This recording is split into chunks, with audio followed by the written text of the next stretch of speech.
Baik, sore hari ini kita akan melanjutkan pelajaran MSK kita, pelajaran ke-7 hari ini, yaitu baptisan Roh Kudus. Pertama kali istilah baptisan Roh Kudus ini diungkapkan oleh Yohanes Pembaptis. Jadi Yohanes Pembaptis waktu itu sedang membaptis orang-orang. Kemudian ketika orang-orang itu datang memberi diri dibaptis untuk bertobat, Yohanes Pembaptis bilang begini, "Aku membaptis kamu dengan air, tetapi akan datang seorang yang lebih berkuasa daripada aku, yang membuka kasutnya pun aku tidak layak. Ia akan membaptis kamu dengan Roh Kudus." Siapakah yang dimaksud oleh Yohanes Membaptis? Orang yang akan membaptis setiap orang-orang yang datang pada Tuhan dengan Roh Kudus, yaitu Tuhan Yesus. Nah, tujuannya apa orang dibaptis Roh Kudus? Tujuannya adalah, Tuhan Yesus berkata dalam Kisah Rasul 1 ayat 8, "Tetapi kamu akan menerima kuasa kalau Roh Kudus turun ke atas kamu, dan kamu akan jadi saksiku, mulai dari Yerusalem, di seluruh Yudea dan Samaria sampai ke ujung bumi." Jadi tujuannya mengapa orang perlu dibaptis Roh Kudus adalah supaya menerima kuasa dunamis, supaya orang itu bisa menjadi saksinya Tuhan. Jadi kita semua, pengikut-pengikut Kristus, orang-orang yang percaya pada Kristus, kalau mau jadi saksinya Tuhan Yesus, itu perlu diperlengkapi oleh kuasa Roh Kudus. Nah, setelah seseorang bertobat dan menerima Yesus, maka kita akan menerima penggenapan janji Bapa, yaitu baptisan Roh Kudus. Jadi Roh Kudus ini ya diberikan agar kita memiliki kuasa untuk menjadi saksinya Kristus. Dalam kitab Yoel pasal 2, 800 tahun sebelum Masehi, Tuhan sudah berkata kepada umatnya, "Kemudian daripada itu kan terjadi bahwa aku akan mencurahkan rohku ke atas semua manusia. Maka anak-anakmu laki-laki dan perempuan akan bernubuat. Orang-orangmu yang tua akan mendapat mimpi. Teruna-terunamu akan mendapat penglihatan-penglihatan, juga ke atas hamba-hambamu laki-laki dan perempuan akan kucurahkan rohku pada hari-hari itu." Di masa perjanjian lama, Roh Kudus hanya dicurahkan kepada 3 golongan manusia. Yang pertama imam, kedua nabi, 3 raja. Kepada orang-orang biasa tidak. Tapi Tuhan berjanji melalui Nabi Yoel, akan datang suatu hari nanti, aku akan mencurahkan rohku ke atas semua manusia. Maka anak-anakmu laki-laki dan perempuan akan bernubuat, orang-orangmu yang tua akan mendapat mimpi, teruna-terunamu akan mendapat penglihatan-penglihatan. Ke atas semua hamba-hamba laki-laki dan perempuan akan kucurahkan rohku pada hari-hari itu. Nah, Tuhan Yesus menegaskan janji nubuatan dari Nabi Yoel ini ketika dia sudah bangkit dari antara orang mati sebelum naik ke surga. Tuhan Yesus berkata pada murid-muridnya dalam Lukas 24 ayat 49, "Dan aku akan mengirim kepadamu apa yang dijanjikan Bapakku. Tetapi kamu harus tinggal di kota Yerusalem ini sampai kamu diperlengkapi dengan kekuasaan dari tempat tinggi." Dan jadi akhirnya murid-murid Tuhan Yesus menunggu. Mereka berdoa, berpuasa di atas loteng di Yerusalem. Di dalam Kisah Rasul 1 ayat 4, dikatakan pada suatu hari ketika Yesus makan bersama-sama dengan mereka, Yesus melarang mereka meninggalkan Yerusalem dan menyuruh mereka tinggal di situ menantikan janji Bapa. Yang demikian katanya, "Telah kamu dengar daripada aku, Yohanes membaptis kamu dengan air. Tetapi aku akan membaptis kamu dengan Roh Kudus." Jadi janji Bapa itu baptisan Roh Kudus. Dan akhirnya 120 orangnya menanti-nantikan. Berdoa, berpuasa. Terjadilah di Kisah Rasul pasal 2 pada hari perayaan Pentakosta. Pentakosta itu artinya 50. Jadi setelah hari ke-50 perayaan umat Yahudi, datanglah Roh Kudus turun atas mereka seperti lidah-lidah api. Turun hinggap kepada 120 orang itu. 120 murid itu menerima kepenuhan Roh Kudus. Dan mulailah mereka berkata-kata dalam bahasa asing, bahasa roh. Itulah kenapa orang-orang yang mengalami kepenuhan Roh Kudus dan mulai berkata-kata roh disebut mengalami Pentakosta. Mengalami kuasa Pentakosta, itu mengalami baptisan Roh Kudus, mengalami kepenuhan Roh Kudus. Nah, kita akan belajar sore hari ini ya tentang baptisan Roh Kudus. Yang pertama, makna baptisan Roh Kudus apa artinya. Kedua, pentingnya baptisan Roh Kudus ketika langkah-langkah untuk menerima baptisan Roh Kudus. Nah, makna baptisan Roh Kudus adalah karunia Tuhan. Baptisan Roh Kudus adalah karunia, pemberian Tuhan untuk semua orang yang telah disucikan hatinya. Dan tanda awal baptisan Roh Kudus adalah berkata-kata dengan bahasa roh sebagaimana diilhamkan oleh Roh Kudus. Itu dialami pertama kali ketika Roh Kudus turun ke atas 120 orang murid di Kisah Rasul pasal 2, hari raya Pentakosta. Ketika Roh Kudus turun hingga kepada setiap 120 orang murid itu, mereka penuh Roh Kudus, lalu mereka mulai berkata-kata dalam bahasa roh. Jadi dibaptis Roh Kudus artinya dipenuhi oleh Roh Kudus, dikuasai oleh Roh Kudus Tuhan, dipimpin oleh Roh Kudus. Di mana Roh Kudus akan memakai hidup kita menjadi saksi Kristus dengan kuasa Allah. Itu arti makna baptisan Roh Kudus. Jadi baptisan Roh Kudus adalah kita dipenuhi oleh Roh Kudus. Ya. Nah, pentingnya apa baptisan Roh Kudus? Mengapa saya harus menerima baptisan Roh Kudus itu? Tadi kita sudah baca ayat firman Tuhan, baptisan Roh Kudus adalah janji Bapa di surga yang digenapi oleh Yesus. Dan janji itu pertama kali digenapi di hari raya Pentakosta di Kisah Rasul pasal 2.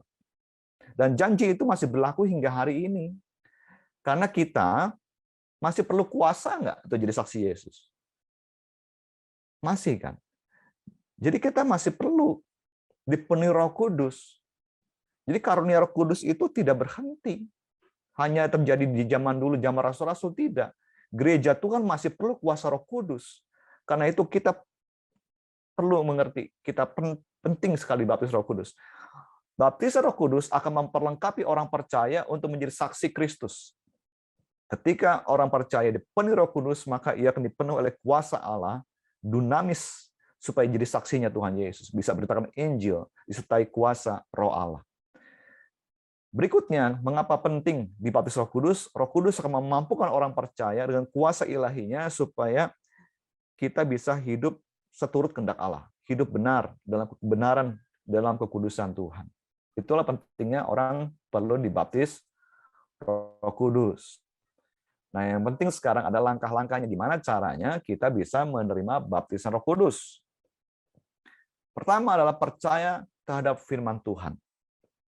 Kedua, haus dan rindu akan Roh Kudus.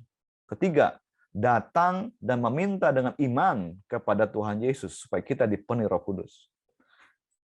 Nah, di dalam Injil Yohanes pasal 7 ayat 37 sampai ayat 39 dikatakan seperti ini. Dan pada hari terakhir, yaitu pada puncak perayaan itu, Yesus berdiri dan berseru, "Barang siapa haus, baiklah ia datang kepadaku dan minum. Barang siapa percaya kepadaku seperti yang dikatakan oleh kitab suci, dari dalam hatinya akan mengalir aliran air hidup." Yang dimaksudkan Tuhan Yesus ialah roh yang akan diterima oleh mereka yang percaya kepadanya. Sebab roh itu belum datang karena Yesus belum dimuliakan. Tapi kan setelah Yesus dimuliakan, Roh Kudus sudah datang di hari Pentakosta itu, Kisah Rasul pasal 2. Nah, jadi langkah-langkah untuk menerima Roh Kudus itu sudah diberitahu oleh Tuhan Yesus di sini. Pertama, engkau harus percaya bahwa janji Bapa itu masih berlaku. Bahwa Bapa di sorga akan mencurahkan Roh Kudusnya kepada setiap anak-anaknya, laki-laki dan perempuan. Bapa akan mencurahkan Roh Kudusnya kepada setiap hamba-hambanya, laki-laki dan perempuan. Kemudian dikatakan, barang siapa haus.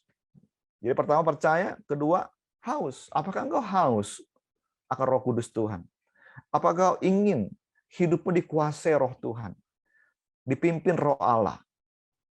Apakah engkau ingin hidupmu dipakai Tuhan jadi saksinya Tuhan Yesus? Barang siapa haus, ketiga, datang kepada Yesus. Nah, ini yang saya mau ajak ya, semua saudara-saudara pada sore hari ini. Apakah engkau percaya firman Tuhan masih berlaku hingga hari ini? Kalau engkau percaya bahwa engkau perlu dipenuhi Roh Kudus, Dari dalam hatimu akan mengalir aliran air hidup. Iya, betul. Ketika seorang percaya kepada Yesus Kristus, mengaku dengan mulutnya, Yesus adalah Tuhan. Tidak mungkin orang mengatakan Yesus adalah Tuhan kalau bukan dari Roh Kudus. Roh Kudus sudah ada di dalam hati orang percaya. Tapi orang percaya setelah menerima Yesus, perlu dipenuhi kuasa Roh Kudus. Apakah engkau haus untuk dipenuhi kuasa Roh Kudus? Apakah engkau rindu jadi saksinya Tuhan, dipakai Tuhan jadi saksinya Tuhan? Mari datang kepada Tuhan Yesus. Ya, kita datang sama Tuhan Yesus, minta, Tuhan Yesus, baptiskan aku. Karena Tuhan Yesus berkata kan, bahwa Yohanes membaptis kamu dengan air. Aku akan membaptis kamu dengan Roh Kudus. Jadi yang membaptiskan saudara dan saya dengan Roh Kudus adalah Tuhan Yesus sendiri. Tuhan Yesus akan membaptiskan kita dengan Roh Kudus-Nya. Barang siapa meminta sesuatu kepada Allah, hendaklah ia percaya apa yang ia doakan itu dia terima. Maka itu akan diberikan. Firman Tuhan berkata dalam Injil Lukas pasal 11, mintalah maka kamu akan menerima. Carilah maka kamu akan mendapat. Ketuklah pintu, maka pintu akan dibukakan bagimu. Barang siapa meminta, ia akan menerima. Barang siapa mencari, ia akan mendapat. Barang siapa mengetuk, baginya pintu dibukakan. Bapak mana di antara kamu? Kalau anaknya minta ikan, dikasih ular, nggak ada. Kalau anak minta ikan, dikasih ikan. Bapak mana di antara kamu kalau anaknya minta telur, dikasih kalajengking? Nggak akan dikasih kalajengking lah, pasti dikasih telur. Tuhan Yesus berkata begini, kalau kamu bapak-bapak di dunia ini yang jahat saja tahu memberi yang terbaik, yang baik buat anak-anaknya, apalagi Bapakku yang di sorga. Ia akan memberikan Roh Kudus kepada setiap orang yang memintanya. Jadi, hari ini, mari kita datang kepada Tuhan Yesus dengan hati yang percaya, hati yang haus. Bilang sama Tuhan Yesus, penuhi aku dengan Roh Kudus. Nah, orang bisa penuh Roh Kudus, ya. Ada beberapa pengalaman di Kisah Rasul. Di Kisah Rasul 19, itu orang bisa penuh Roh Kudus karena didoakan oleh hamba-hamba Tuhan. Ada juga lewat penumpangan tangan. Jadi ketika Paulus menumpangkan tangan atas orang-orang percaya, Paulus tanya begini dulu tadinya. Sudahkah engkau menerima Roh Kudus ketika engkau percaya? Belum, katanya. Akhirnya didoakan orang-orang itu menerima Roh Kudus. Mereka kelihatan menerima Roh Kudus, kenapa? Karena mereka mulai berkata-kata dalam bahasa roh. Di Kisah Rasul pasal 2 ayat yang keempat, ketika orang-orang percaya menantikan janji Bapa, Roh Kudus turun. Jadi, nanti sebentar kita akan berdoa. Ya. Saya tidak bisa menumpangkan tangan saya kepada saudara. Saya percaya Tuhan Yesus sendiri yang akan membaptis saudara semua dengan Roh Kudus-Nya. Kita minta sama Tuhan Yesus sama-sama. Saya juga perlu dipenuhi Roh Kudus terus-menerus. Kita perlu dipenuhi Roh Kudus terus-menerus supaya kita jadi saksinya Tuhan. Kita terima, kita bertindak dengan iman. Amin. Firman Tuhan berkata, dalam Kisah Rasul 2 ayat 4, maka penuhlah mereka dengan Roh Kudus. Lalu mereka mulai berkata-kata dalam bahasa-bahasa lain, seperti yang diberikan oleh Roh itu kepada mereka untuk mengatakannya. Berapa banyak yang sore hari ini rindu untuk kembali dipenuhi Roh Kudus Tuhan. Mari kita datang sama Tuhan Yesus dengan hati yang haus. Katakan, Tuhan Yesus, aku haus akan Roh-Mu. Tuhan Yesus berkata begini, ketika ia bersama murid-muridnya, adalah lebih berguna kalau aku pergi kepada Bapa, supaya aku bisa mengutus Roh penolong, Roh Kudus, untuk datang diam menyertai kamu. Roh Kudus itu yang kita butuhkan untuk menjalani hidup melakukan kehendak Allah. Sampai-sampai Tuhan Yesus melarang murid-muridnya, jangan tinggalkan kota Yerusalem. Tunggu Roh Kudus turun atas kamu. Supaya kamu menerima kuasa Roh Kudus, kamu jadi saksi Tuhan. Hari ini, sudah 2000 tahun lebih, orang-orang percaya masih perlu kuasa Roh Kudus. Kalau saudara rindu dipakai Tuhan jadi saksinya Tuhan, mari minta sama Roh Kudus Tuhan. Penuhi aku. Minta sama Tuhan Yesus penuhi aku dengan Roh Kudus.